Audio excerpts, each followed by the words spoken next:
O ministro da Fazenda fala ao vivo neste momento. Vamos ouvir, 9 horas 10 minutos. É importante, né, do veto integral à lei da desoneração, né, que foi que recebeu emendas e incorporou novas demandas de municípios, de outros setores e tal. Desde o começo desse debate, em todas as ocasiões, eu fiz menção a um parecer da Advocacia Geral da União e da Procuradoria-Geral da Fazenda Nacional sobre a inconstitucionalidade da proposta. E não recebi nenhum pedido de audiência para explicar o porquê daquilo. Então a coisa transcorreu sem que houvesse uma interação maior do Ministério da Fazenda e da área econômica com os setores envolvidos. No caso dos municípios, nós encaminhamos uma lei que foi aprovada, foi sancionada, que prevê a reposição do Fundo de Participação dos Municípios em relação à arrecadação do ano passado. O terceiro trimestre houve uma queda de arrecadação em virtude da retração econômica promovida pelos juros elevados. Juros num patamar muito elevado fizeram com que a atividade econômica retraísse e no terceiro trimestre nós tivemos que fazer um acordo com os prefeitos para repor as perdas e permitir que eles tivessem a garantia de que o repasse da União para o FPM ia seguir em linha com o repasse do ano passado, mais a inflação. Quer dizer, não estamos falando de valores nominais, estamos falando de valores reais. Então isso foi resolvido dessa maneira. Embora, mesmo nesse caso, o presidente tenha pedido para, a partir da nossa volta da COP, nós programarmos uma reunião com os municípios para endereçar esse assunto da melhor maneira possível.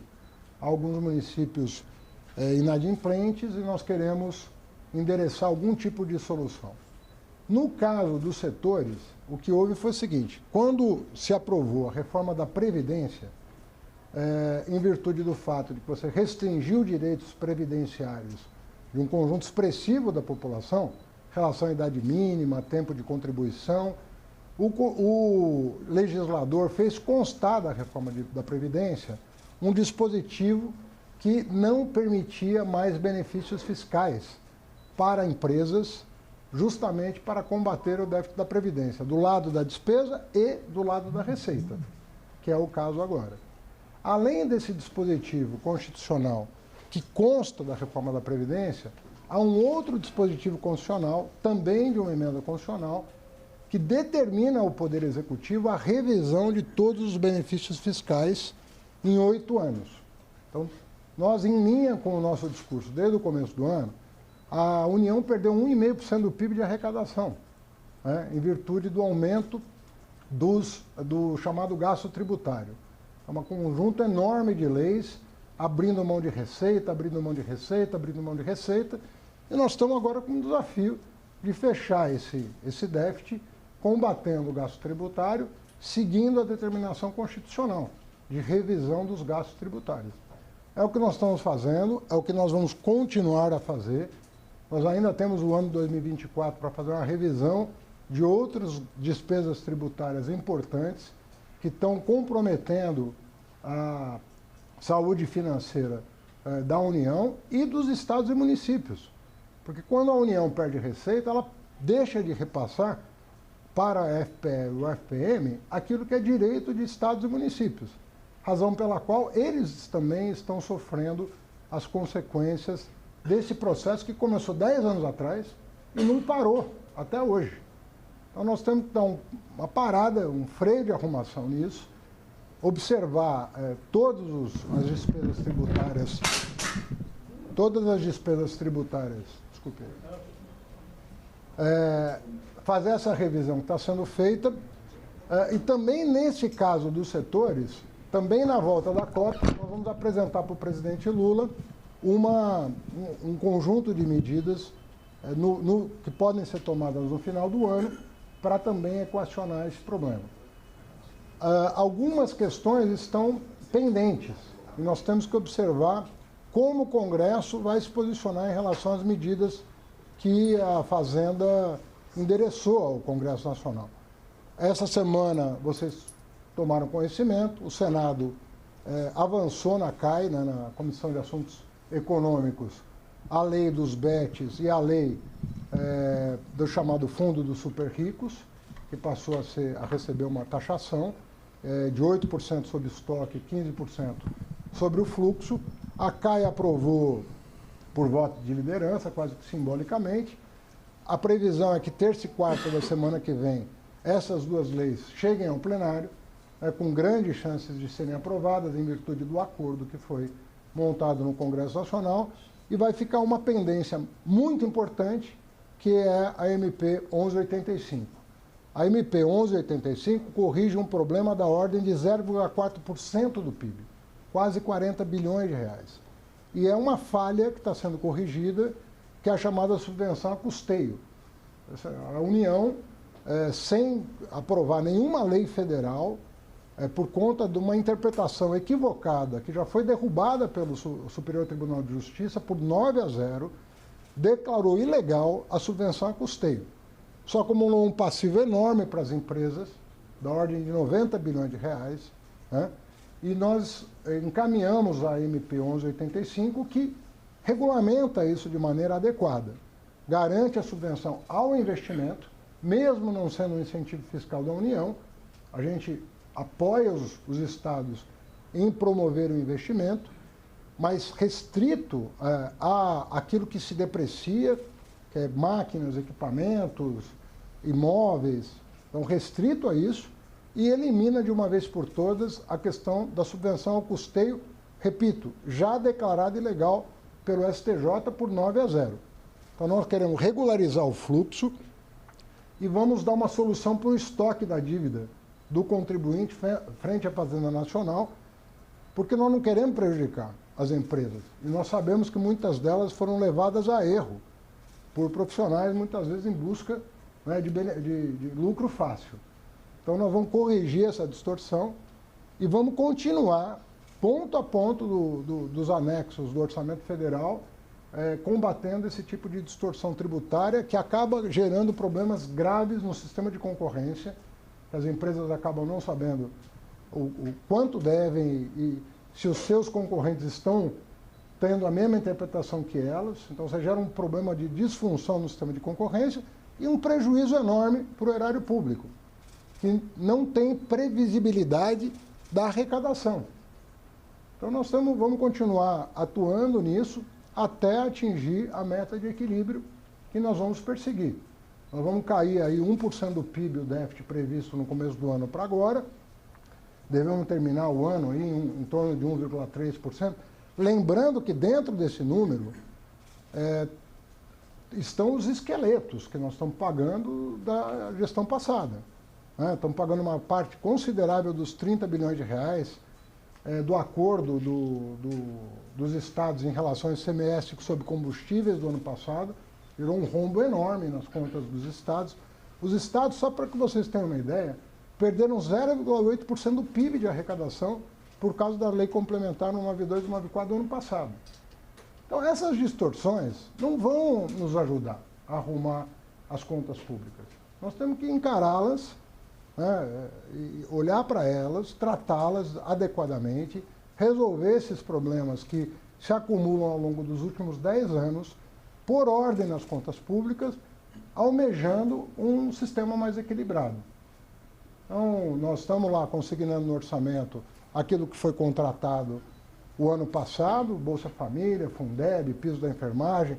Essas contas precisam ser pagas, foram despesas criadas sem fonte de financiamento, e agora elas precisam ser pagas, e isso vai se fazer, tem que se fazer, inclusive, não só fazendo a despesa crescer menos do que o PIB, previsão no ano que vem, para um crescimento do PIB de 3%, a despesa planejada para o ano que vem vai ficar entre 0,6% e 1,7%. Ou seja, praticamente entre 20% e 50% do crescimento do PIB esse ano. Então a despesa primária está sendo contida pelo marco fiscal. E agora nós temos que fazer o mesmo, seguindo a determinação constitucional, com o gasto tributário e com o gasto financeiro. Porque nós estamos pagando a maior taxa de juros do planeta, no Brasil, sem necessidade disso. Por isso que o Banco Central vem cortando a taxa Selic e eu espero que continue cortando a taxa Selic.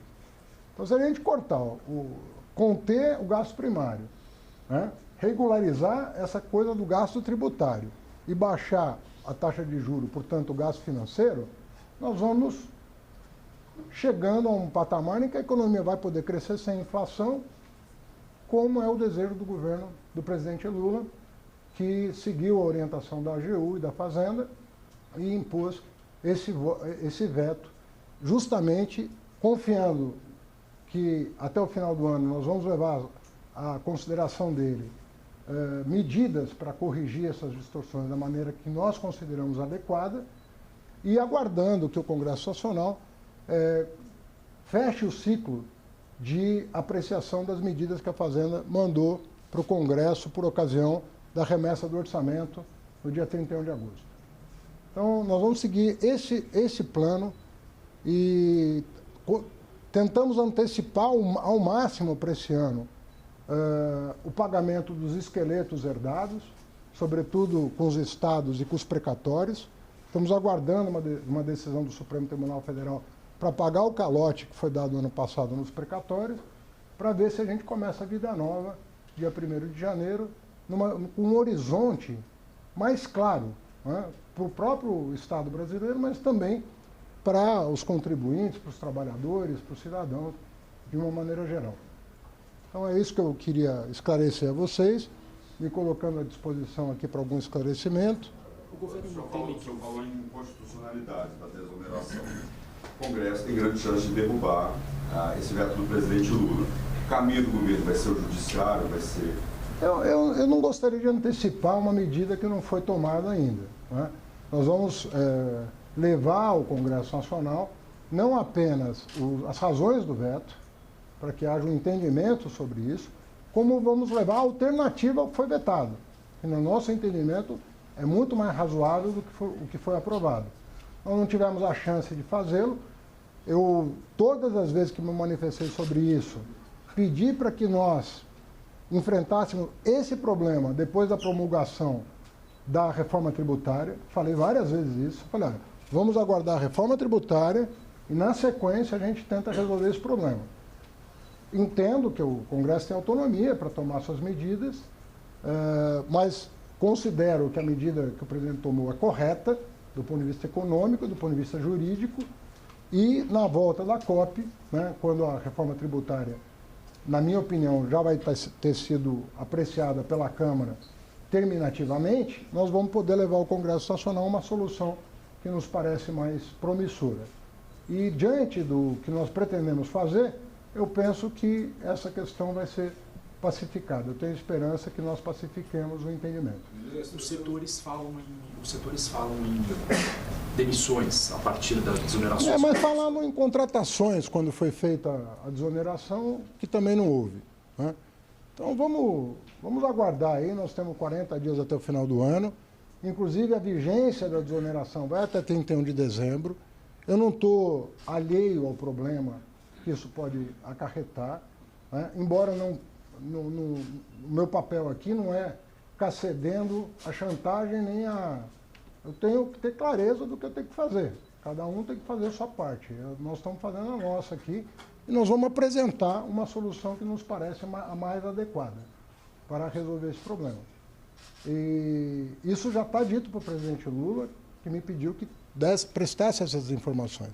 Repito, eu penso que quando o Congresso tomar conhecimento do que nós pretendemos fazer, essa situação vai ficar pacificada. E vai ser exatamente no prazo que nós convencionamos. Depois da aprovação da reforma tributária e da apreciação da 1185, que é a última lei que falta o Congresso apreciar do conjunto de medidas desse ano, nós vamos ter uma situação mais confortável para seguir à frente. Se nós encavalarmos o processo, eu sei que não é simples resolver uma herança desse tamanho. Foram gastos no ano passado quase 300 bilhões de reais para tentar reverter uma situação eleitoral desfavorável ao então governo. Não é fácil colocar ordem nisso. Agora, nós vamos continuar perseguindo a trajetória que foi estabelecida com o presidente Lula desde dezembro do ano passado. Não tem nenhuma novidade no que eu estou falando. Desde dezembro do ano passado, nós falamos assim, nós não vamos deixar de pagar o que foi contratado, ninguém vai perder Bolsa Família, ninguém vai perder Fundeb, que é o dinheiro da educação, as nossas enfermeiras que foram heroínas aí no processo de Covid, onde houve um assassinato em massa, precisam ser respeitadas, nós vamos pagar essas despesas, mas nós vamos ter que combater o gasto tributário que triplicou de 2% para 6% do PIB, num período muito curto. Todos os economistas sérios desse país reconhecem isso como um problema grave, o aumento do gasto tributário. E nós vamos equacionar com a cautela devida. Então, na volta, por que eu digo na volta? Porque nós vamos aguardar o Congresso se manifestar sobre a reforma tributária em caráter terminativo e vamos aguardar o Congresso se manifestar sobre a 1185, que coloca um fim a outro jabuti lá de 2017, que ninguém enfrentou, depois de 6 anos, que nós resolvemos enfrentar. Porque ele está errado. Não faz sentido nenhum você subvencionar com um tributo federal custeio de uma empresa que está sendo favorecida por um determinado Estado. Nada contra o Estado dar ele tem autonomia federativa para fazer o que bem entender com a sua arrecadação. Mas isso não pode afetar a arrecadação federal. Está afetando fortemente a arrecadação federal. Esses bilhões de reais que estão sendo colocados no FPM e o FPE diz respeito a isso. A perda de arrecadação oriunda de uma interpretação que o Superior Tribunal de Justiça considerou equivocada, que é a subvenção a custeio. Então, isso tudo é muito técnico, é muito chato falar sobre essas coisas, porque o cidadão comum, né, acaba olhando para isso tudo e é difícil compreender esse emaranhado de decisões que foram tomadas, até porque algumas dizem respeito a questões de 2017, mas eu sei que quem acompanha a área econômica e sabe dos problemas que eu estou tratando, ele sabe que nós precisamos botar ordem nessa história. São 10 anos em que nós estamos incidindo num erro que não está trazendo benefício nenhum para a economia brasileira. E nós vamos fazer isso com a cautela devida e com o diálogo devido e com o respeito devido, tanto ao Judiciário quanto ao Congresso Nacional. Ministro, o senhor falou em medidas possíveis a partir de agora. Queria saber se essas medidas são este ano e quais seriam possíveis. E o senhor desde sempre defendeu esse veto, essa situação de não prorrogar. Apesar do que o senhor falou da AGU, da Fazenda dos Pareceres, o senhor pessoalmente foi quem convenceu o presidente Lula a não prorrogar essa desoneração? Não, foi uma reunião que não contou com a participação de vários ministérios. Mas eu levei ao conhecimento do presidente, obviamente, o parecer da Procuradoria-Geral da Fazenda Nacional e o Advogado-Geral da União fez o mesmo em relação ao entendimento da Advocacia-Geral da União. Então, não pode atribuir a mim, mas foi uma reunião com mais ministros. Não tenho nenhuma dificuldade de defender uma tese que eu acho correta. Você consegue saber em números o que a desoneração trouxe ao longo dos anos? Tem vários estudos, todos eles disponíveis, inclusive na internet, e todos conclusivos a respeito do impacto, do não impacto que teve na geração de oportunidades, conforme se imaginava à época. Nós estamos falando de uma coisa que foi tomada, uma medida que foi tomada 10 anos atrás, né? E que vem sendo, a cada ciclo, vem sendo prorrogada.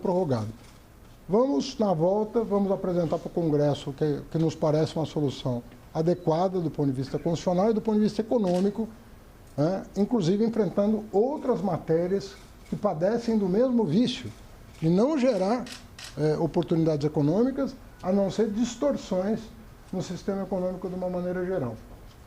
As medidas que o senhor falou que estão previstas aí diante dessa não prorrogação, quais seriam possíveis adiantar? Eu não posso adiantar antes de apresentar para o presidente Lula, né? E eu tenho que fazer isso respeitando um certo cronograma, porque senão as pessoas não têm... Eu tenho que compreender que as pessoas têm um prazo para compreender, para digerir aquilo que está indo para o Congresso. Então, há um prazo para isso. As pessoas estão digerindo o que está sendo. Você lembra quanto tempo nós discutimos CARF? Quanto tempo nós discutimos voto de qualidade no CARF? Meses para conseguir a vitória. Quanto tempo nós discutimos a taxação dos fundos offshore e fundos fechados dos bilionários? Meses discutindo isso, até chegar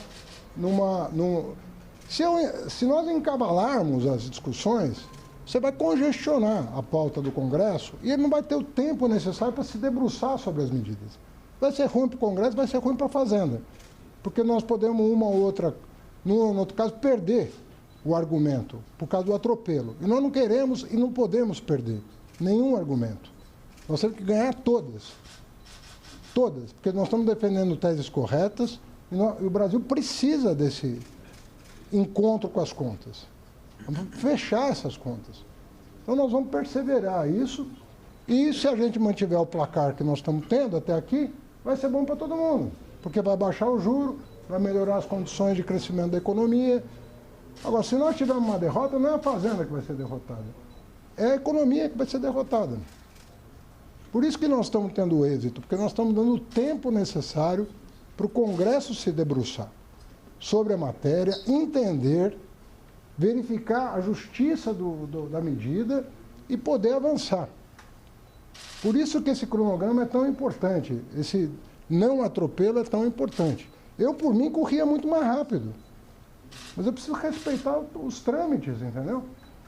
O Congresso não tem aceitado medida provisória, raramente tem aceitado, eu tenho que respeitar esse conjunto de novidades, né?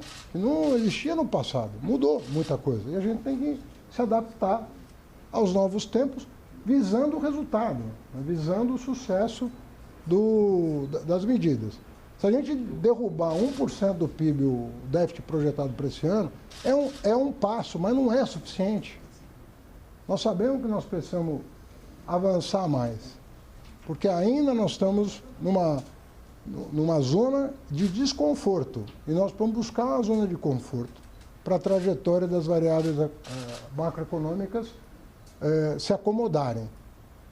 Juro elevado, déficit elevado, isso tudo tem que ser corrigido e no menor prazo de tempo possível.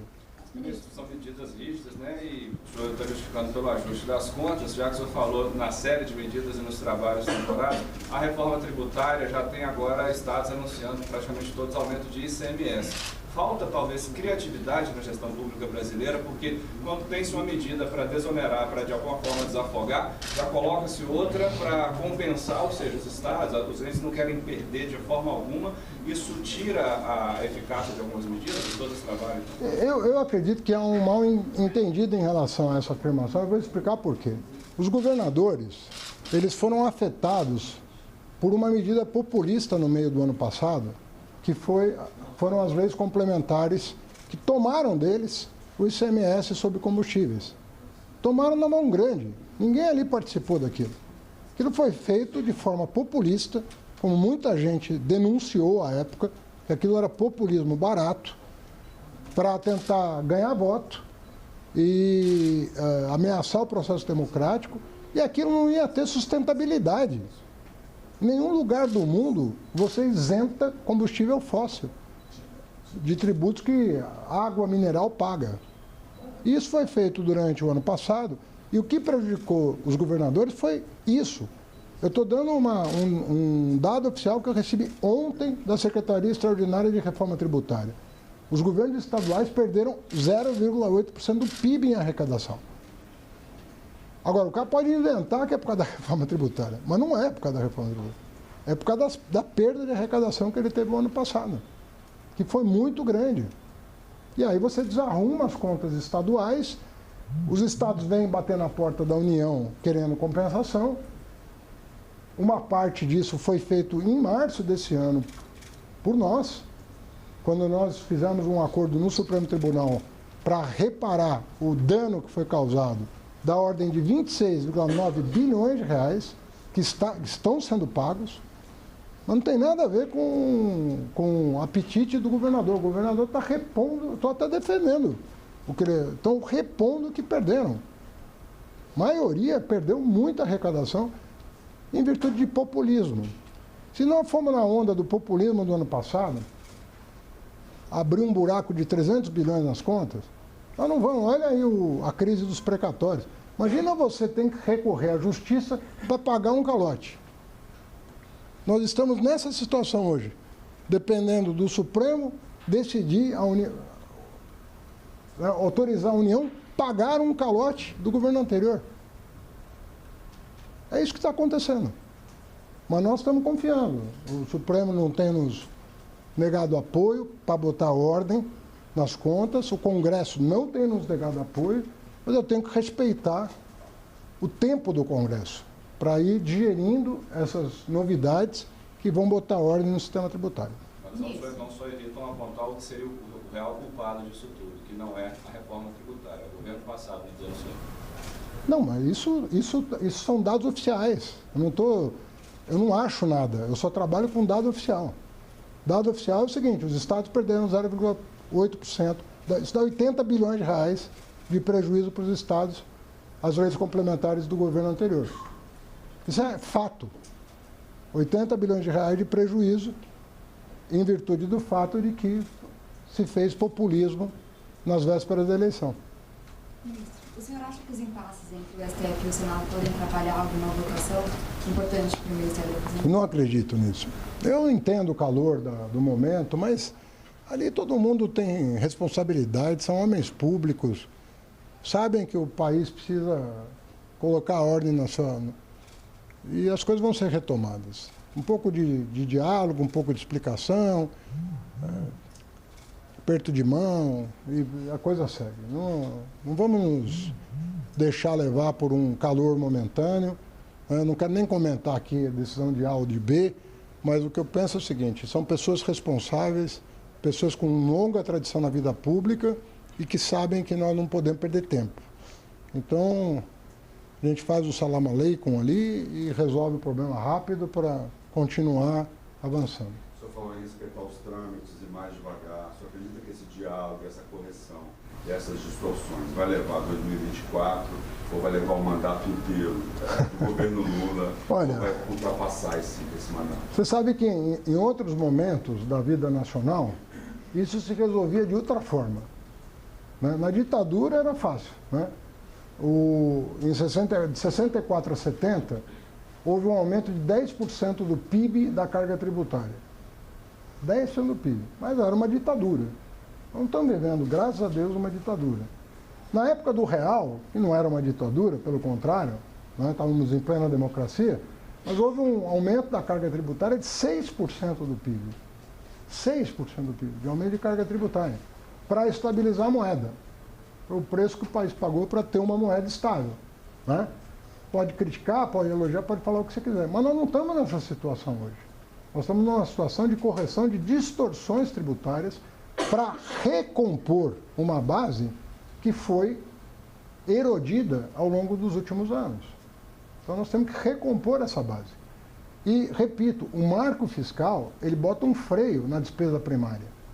A despesa primária, o PIB está crescendo 3 esse ano. Todo mundo já convergiu para o número 3. Era 0,8 no começo do ano. Vamos fechar em 3. A despesa primária vai crescer entre 0,6 e 1,7. Então vai crescer metade do que cresceu o PIB. Isso significa que a regra do marco fiscal vai funcionar para fazer que, como proporção do PIB, a despesa primária caia como proporção do PIB. Se a gente corrigir as distorções do sistema tributário com a reforma e com essas medidas, nós vamos colocando ordem. Dava para fazer mais rápido? Dá para fazer em um ano. Não tenho dúvida disso. Mas não depende do ministro da Fazenda. Eu dependo do Congresso, eu dependo do Supremo, eu dependo do STJ. Nós dependemos de muitas... Agora, nós estamos fazendo isso da maneira mais didática e respeitosa possível. E temos, até aqui, tido sucesso. Até aqui. Então vamos aguardar o Congresso dar a palavra final sobre a 1185. Estamos falando de 0,4% do PIB de fraude. De fraude. Porque a subvenção por custeio é ilegal. Vamos botar ordem nisso, dar clareza sobre o que pode e o que não pode, sem criminalizar o contribuinte que foi levado a essa conduta, e vamos resolver o passado em relação à decisão do STJ. E aprovar a 1185, aprovar a reforma tributária. Aí nós vamos ter calma para remeter para o Congresso outras medidas necessárias para buscar o mesmo objetivo, que é o equilíbrio das contas. Tá bem? O senhor considera essa uma medida de austeridade ou mais uma medida corretiva, de organização de casa, e se isso pode melhorar o olhar externo sobre o Brasil para médio e longo prazo atrair investimento? Olha, os indicadores são de que a confiança dos investidores no Brasil aumenta. O marco fiscal foi muito celebrado fora do Brasil, até mais do que no Brasil, pelo fato de que ele tem uma aritmética que contém, né, o ímpeto de criar despesas sem fonte de financiamento. Isso vai ficar cada vez mais difícil no Brasil. Agora nós estamos criando uma outra barreira, que é criar subsídios e desonerações também sem atenção à questão orçamentária. Essa medida que foi tomada não tem um cálculo do impacto orçamentário dela. Essa medida que foi vetada são mais de 25 bilhões de renúncia fiscal, se ela fosse sancionada. 25 bilhões é metade do Fundo de Desenvolvimento Regional, 100% capitalizado. O pessoal fala, não, o dinheiro é muito dinheiro que a União vai pôr no Fundo de Desenvolvimento Regional. Essa medida é metade do Fundo de Desenvolvimento Regional. Só que ninguém olha para isso. Fala, ó, estão gastando no Fundo de Desenvolvimento Regional. Quando você vai abrir mão de metade disso numa lei que ninguém discutiu com o Executivo, ninguém fala nada.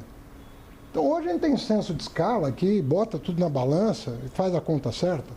Agora, de novo, eu estou aqui para dizer que o presidente me incumbiu de dizer que na volta da COP nós vamos sentar com o Congresso Nacional para apresentar uma alternativa robusta e vamos discutir com os prefeitos tema específico das prefeituras que não têm fonte própria de receita e que eventualmente estejam com dificuldade de estarem adimplentes com a Previdência Social. Então, isso é uma tarefa que o presidente nos incumbiu de fazer e eu estou dizendo que nós vamos fazer. Olha, eu não posso falar da derrubada de veto, eu não sou deputado nem senador. Eu estou defendendo aqui a medida que o presidente tomou com o respaldo da Fazenda e da AGU. Né? Então, nós somos seguros em relação à medida que ele tomou. Agora, o Congresso, eu espero que nos aguardem para nos ouvir antes de qualquer decisão. E que, de preferência, a gente consiga concluir o ano com a promulgação da reforma tributária, pela qual eu torço e luto diuturnamente, e com a apreciação da última medida que falta para concluirmos esse primeiro ano de ajustes, né? Ajustes que não vão poder parar onde nós estamos. Nós vamos ter que avançar em relação a isso para equacionar o problema que foi herdado. Tá bom? Obrigado. Obrigado, gente.